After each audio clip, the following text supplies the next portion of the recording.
You do so with a spirit of service that is unwavering and a sense of duty and honor that is unparalleled. As we reflect on the challenges of the past and look forward to the future, we know that the strength of our nation lies not just in the laws we create or the leaders we elect, but in the people who volunteer to wear the uniform. The men and women of our armed forces, your commitment to one another, to our collective mission, and to our nation is the backbone of this great democracy. So tonight, let us take a moment to celebrate you, the men and women who stand the watch, who put country above self, who leave behind loved ones, and who endure the toughest conditions, and who continue to accomplish the mission no matter the challenge. As we look forward to the future, know that you are not just a vital part of the fabric of the military, but a fabric of the nation. Your sacrifices make our world safer and ensure that all Americans continue to enjoy the freedoms we hold so dear. So thank you for your service, your sacrifice, and your unwavering commitment to our nation. You are the true strength of America, and the nation will forever be in your debt.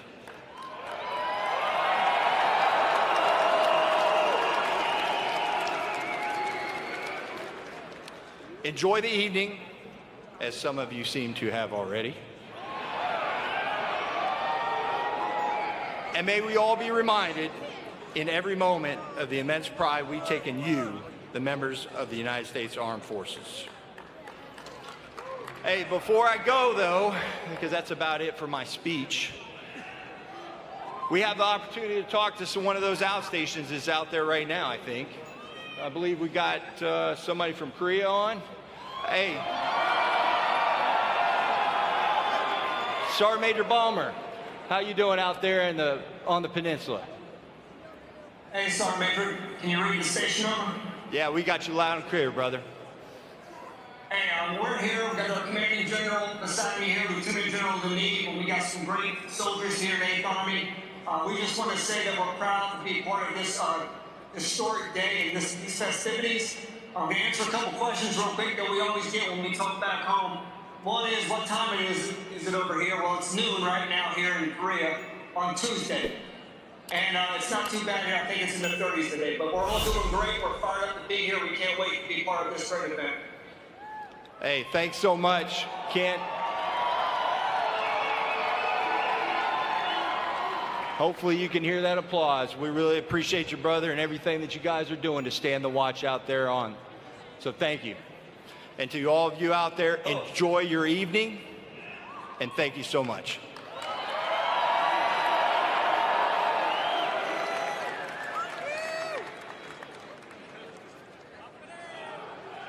Ladies and gentlemen, our next speaker was awarded the Medal of Honor by President Trump on September 11th, 2020 for his actions during a hostage rescue mission in an area of northern Iraq controlled by the Islamic State. Please welcome Medal of Honor recipient, Sergeant Major Thomas Patrick Payne.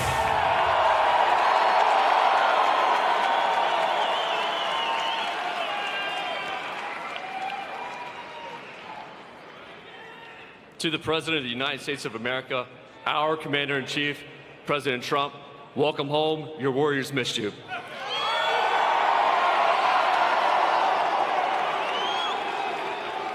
To our loved ones, distinguished guests, and most importantly, our Gold Star families, we're honored by your presence as we stand together to celebrate our Commander-in-Chief. From the first shots at Lexington Concord, to the frozen fields of Valley Forge, to the beaches of Normandy, to the mountains of Korea, jungles of Vietnam, across the deserts of Iraq and Afghanistan. Every generation of American warriors has answered a sacred call to defend the U.S. Constitution and our American way of life. When our boots hit the ground, we carry the legacy of every American warrior who has come before us. We are the living ambassadors of the American fighting spirit and a tradition of courage written in the sacrifice of our fallen. The sound of the guns has always been our nation's warriors' call to action. It demands that we live the Army values of personal courage, selfless service, and unwavering sense of duty to complete the mission. Throughout history, American warriors have answered a call to serve something greater than themselves. This truth is reflected in the words of Isaiah 6:8. Then I heard the voice of the Lord saying, "Whom shall I send, and who will go for us?" And I said, "Here I am, send me." President Trump, our chain of command, and warriors, look around you. When the mission demands absolute success and lands on the desk of our Commander-in-Chief, we will stand ready, we will answer our nation's call, and say, "Here I am, send me."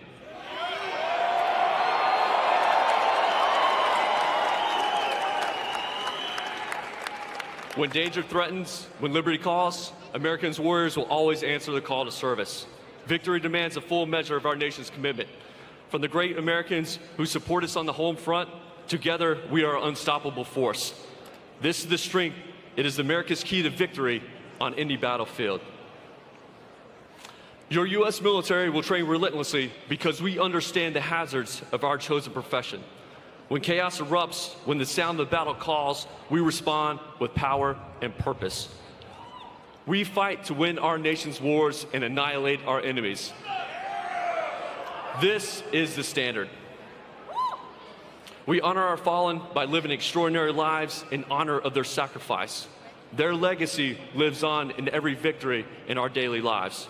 Across generations of American veterans, branches of the military, American warriors stand together, backed by a nation committed to victory. Never forget our commitment to each other extends far beyond the battlefield. The standards that we set, the excellence that we demand, we continue to serve our great nation for the rest of our life. Our foundation is one of discipline, dedicated to bring out the best in one another. Once our time in uniform ends, our commitment extends for the rest of our life. Tomorrow's challenges will be difficult. Our military will be prepared, more lethal, and more determined than ever before. Our job is to take time and learn from the past and become more lethal. I look forward to standing with you in whatever battlefield awaits us. Keep your aim true, your tomahawk scoured, and your warrior spirit fierce. President Trump, we stand ready to answer our nation's call, always running towards the sound of the guns and annihilating our enemies. Here I am, send me.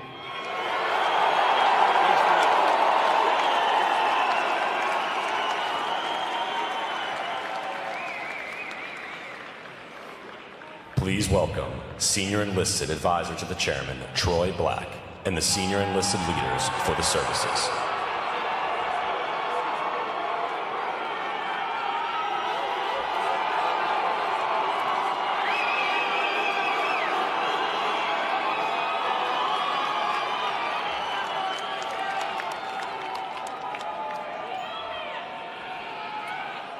Well, good evening, everyone.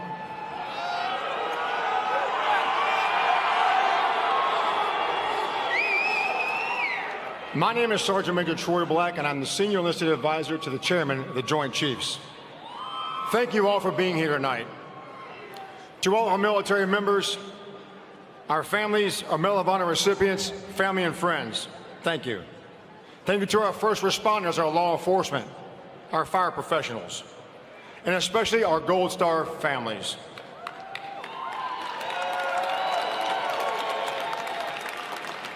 On behalf of the Chairman of the Joint Chiefs, it is my privilege to welcome you all here to the Commander-in-Chief's Ball, honoring the inauguration of President Donald Trump, our 47th President, and we now call him our Commander-in-Chief.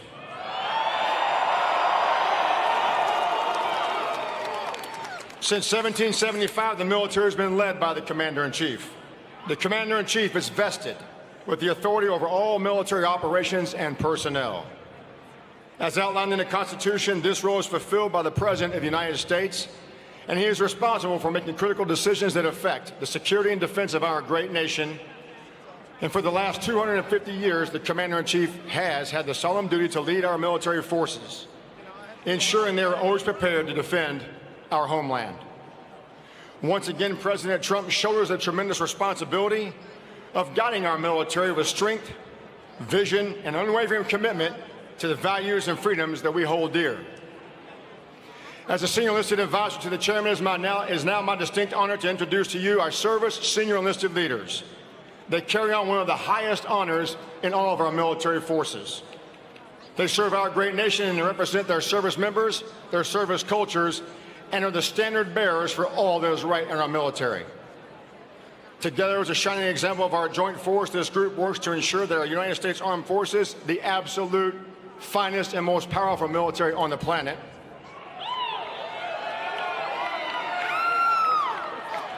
that they have an enlisted corps that is empowered, well cared for, and above all else composed of the most lethal war fighters who are fully prepared to defeat our enemies and support our friends when called upon. First, let me introduce, on behalf of the Sergeant Major of the Army, Sergeant Major Mike Weimer, Sergeant Major Vern Daly.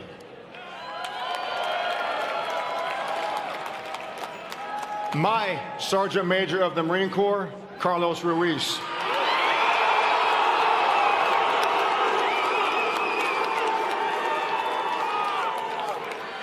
The 16th Master Chief Petty Officer of the Navy, James Honey.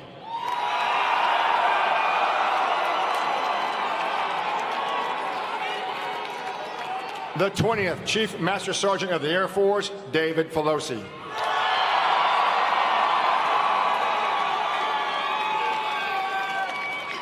The 2nd Chief Master Sergeant of the Space Force, John Bentivegna. The 7th Senior Enlisted Advisor to the Chief of the National Guard Bureau, John Raines.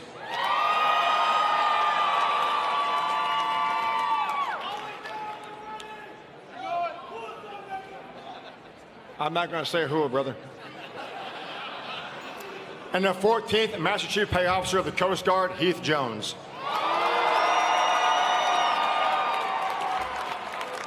In addition to developing our war fighters, this group appears before Congress to advocate on behalf of the total joint force and their services.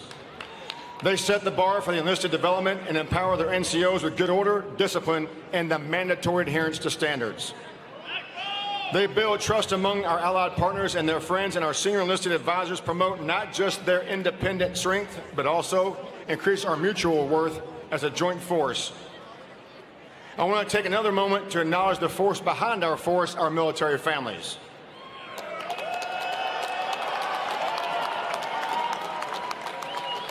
The force behind our force is to us the most important thing.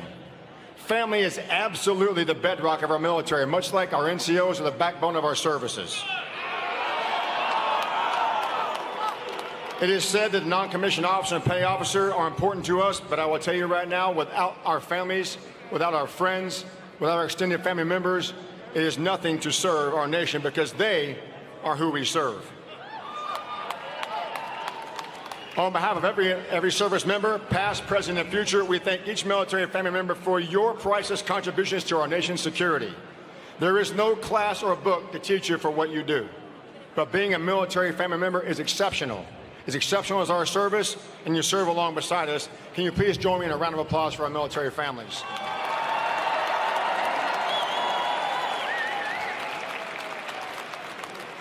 Ladies and gentlemen, the service senior enlisted advisors and their spouses and families and I are thrilled to join you all this evening at this momentous occasion.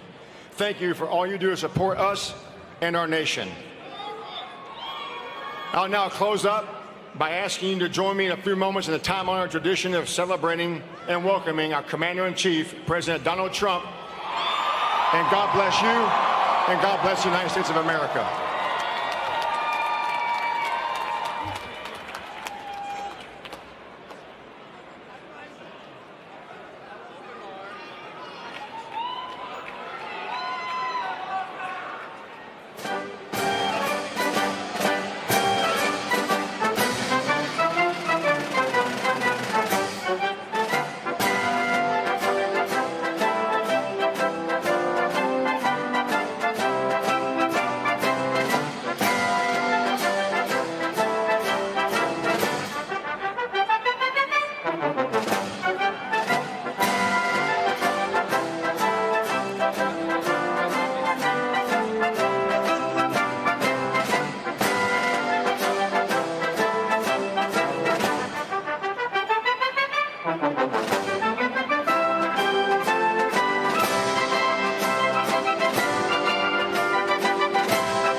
Ladies and gentlemen, please welcome the 47th President of the United States, President Donald J. Trump, accompanied by First Lady, Mrs. Melania Trump.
Please welcome Sergeant Tatiana Saldana, United States Space Force, Sergeant Henry Waller, United States Army, Staff Sergeant Alexis Martinez, United States Marine Corps, and Petty Officer Emmanuel Gang, United States Navy.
Well, thank you very much. This is a great honor. We have a lot of Space Force here, by the way. A lot of Space Force.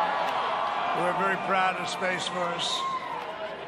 But there's nowhere else I'd rather be tonight than with some of the greatest American patriots of all, the men and women of the United States military. Thank you very much. This is quite a gathering, huh? It's a celebration because we're going to turn our country around. We're going to make America great again. I've had no higher privilege in life than to serve as your commander-in-chief, not once, but twice. And you're incredible, and the people of our country respect you, and they love you so much. You don't see it, you don't hear about it too much, but they love you just so much you wouldn't even believe it. So thank you very much. They're honored to have you. We're joined this evening by the service members from every branch of the U.S. Armed Forces, Army, Navy, Air Force, Coast Guard, Marines, and Space Force. And I salute you all. Let me also thank our incredible military spouses, what you have to put up with. They put up with a lot. And family members here tonight. We have so many and so many brilliant families. And you do more than anyone else to support our nation's heroes. And on behalf of every American, I want to thank you very much. We have some people with us tonight. You know, we have the head of the Republican Party, and we won. And then she said, all right, Dad, I think that's enough for me now. Let's win and let's go to something else. She wants to get back to her beautiful babies, but she's married to a guy known as my son, Eric Trump. And Laura was essentially chairman, along with Michael Whatley, of the Republican Party, and they were tough. They weren't going to stand for any nonsense, and they did a fantastic job, and we won every single swing state. We won the, we won the popularity. We were the most popular candidate in a long time. And I have to tell you, with the military, we really won.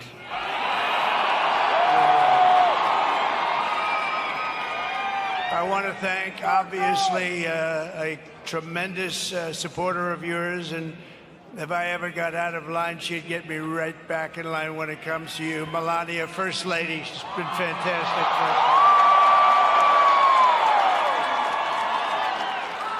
And our Vice President, you know him well. He's all about you.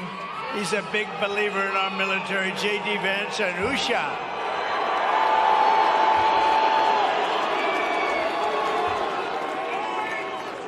And I have other family members here. Don's in there somewhere, and Ivanka's there. Where is Ivanka? There's so many people. But we have a lot of family members. Tiffany is here. Barron was with us today. He's that tall one, I will tell you. And he's doing a good job. But today we celebrate the enduring strength and resilience of our glorious republic. And so it's highly appropriate that we also honor the men and women who keep us safe. And that's what you are. Your bravery inspires us, your service unites us, and your sacrifice and spirit protect us all. We made a little speech today. I think you probably saw it. Who did see it or hear it? Did anybody? Well, I think we said a lot, and we said more than anything else that we love you, we respect you so much, and we have a big commitment to each and every one of you. Starting today, America will be stronger and greater than it's ever been before. That's happening for us.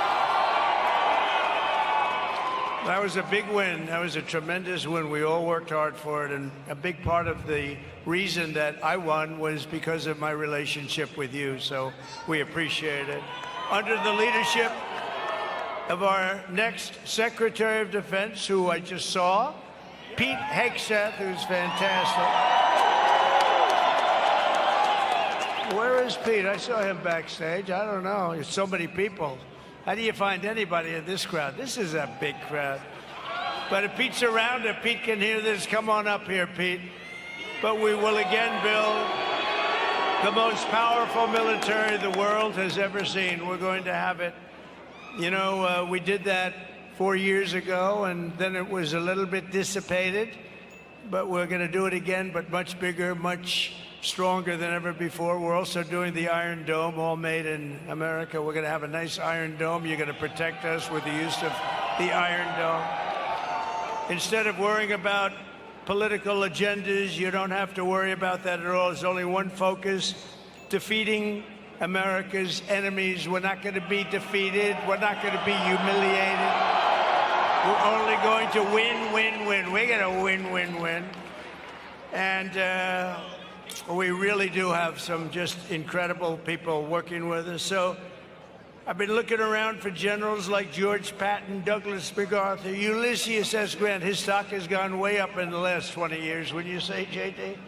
They used to say bad things about him. Now all of a sudden he's very well respected, but we all fight to win, and we're going to win, and we're going to win like never before. In many ways, the economy is going to be strong. We're not going to let all of our nations, our friendly and unfriendly nations, push us around from any standpoint, including the economy, because we have something that they don't have. We have a power that they don't have. Liquid gold under our feet, the likes of which no other nation has. Yet, as I said in my inaugural address, we will measure our success not only by the battles we win, but also by the wars we end, and perhaps most importantly, the wars we never get into. It's called peace through strength. We won't have to fight the war, right?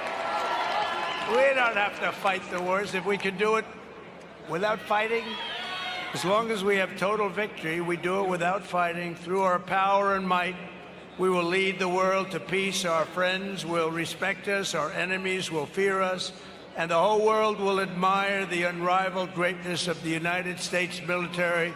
And I will tell you, we made big strides. We totally rebuilt the United States military, 2017, 2019, 2018.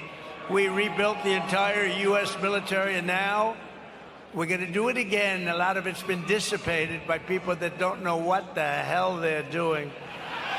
But we're going to do it again.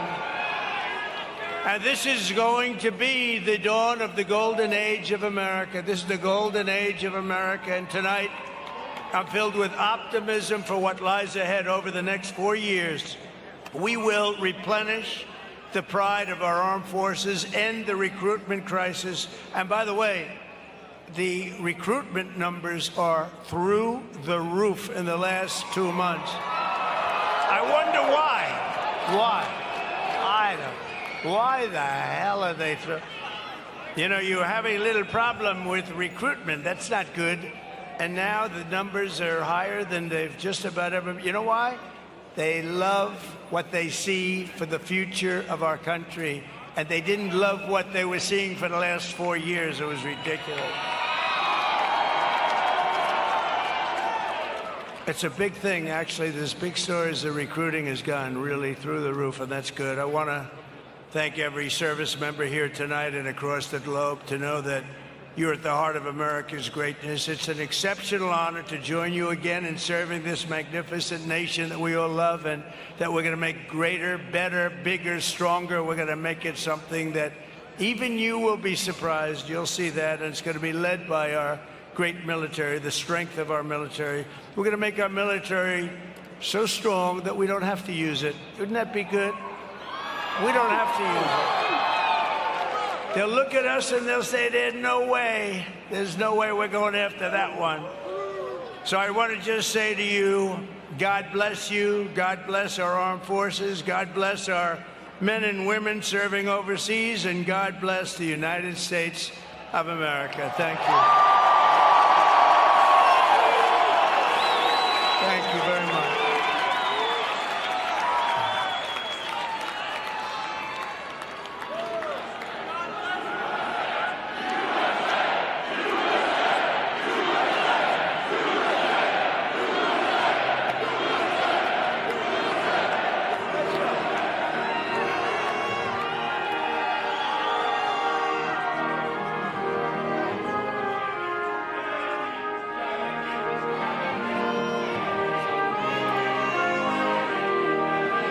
So they say we have some troops from South Korea, and I have no idea how we're getting them on this screen. I've been waiting for it for about 2 seconds. Oh, here it comes. No, that's a cake.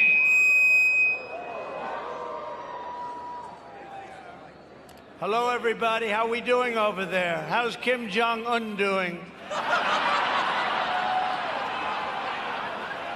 How are you? President, how do you hear me? That's a good-looking group of people, isn't it? Thank you for being with us, please. Yes, I hear you fine.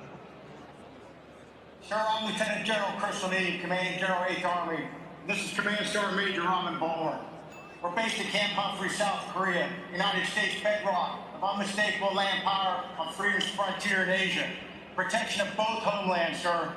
Profound honor to stand before you today, representing our incredible team here in Korea. We're deeply grateful for this opportunity to be part of this occasion. Sir, on behalf of the brave men and women who serve under my command and the thousands of dedicated service members that are part of the joint team in Korea, congratulations on your victory as the 47th President of the United States. Welcome back, Mr. President. Sir, we'll be privileged to host you here in Korea soon. You can see firsthand the vitality of our soldiers here, how our formations are, our fight tonight focus, and our ironclad commitment to the defense of Korea and our homelands. To meet the families who serve alongside our warfighters, sir. Pacific victory, sir. How about that? So, could I ask you, how is it going in South Korea right now? How's it doing? You have somebody with pretty bad intentions, I guess, you know, you would say that, although I developed a pretty good relationship with him, but he's a tough cookie. How is it going over there? How is it doing? Every day we train, we stay hard, we plan for anything that you possibly could need us to do. The alliance is strong, and we're ready to receive you, Mr. President. Well, thank you very much. This is really, is this man central casting or what? If I'm doing a movie, I pick him to play my lead. I want to thank you all very much. What a good-looking group of people, and we are very secure when we have people like you in our military, and we're having a beautiful time in Washington. We just had that great election that you alluded to. It was a big one. It was a very big win. We won everything. We won just about everything. The only thing that matters, though, is we won with the military, the likes of which nobody's seen before. So that's really good. But I would like to just thank you all, and I'll see you soon. If anybody would like to make a statement, please do so. If you'd like to say something, you have a big group of people. We have all night, right? We have all night. If anybody would like to make a statement, go ahead. Who, sir? That is great. You see that? They're not going to play games with you. That's good. I like to see that. Nobody's playing games with that man. Have a good time, everybody. Say hello to everybody over there. I have a lot of friends in South Korea.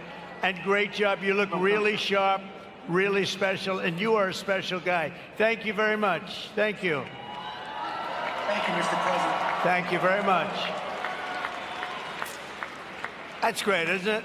That's great, but you're great. Thank you all very much. Have a great time. Commander-in-Chief, this is the ball. This is the big one. This is the first one I stopped at. I hope the other ones don't hear me say that. But this is the one. And now we're going to cut a cake. And they said, could you be very, very careful, sir? Don't cut the plane, which is cake. Cut the runway. I think that's a good idea. Thank you very much. We love you all. Thank you very much. Presenting the sabers to the President and Vice President, Captain Abigail Barge, United States Air Force, Petty Officer, 2nd Class Robert George, United States Coast Guard.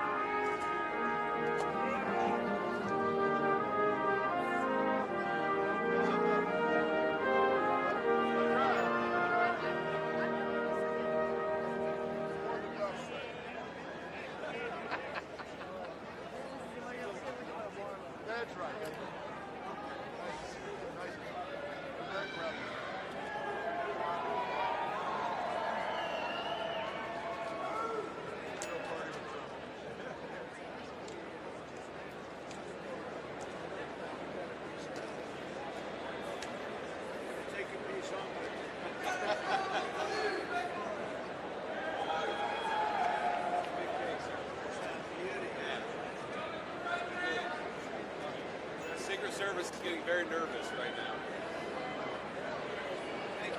Does anybody want some cake? Can you catch?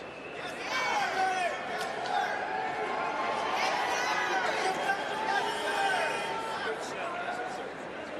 Thank you all very much. Thank you.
not working hard.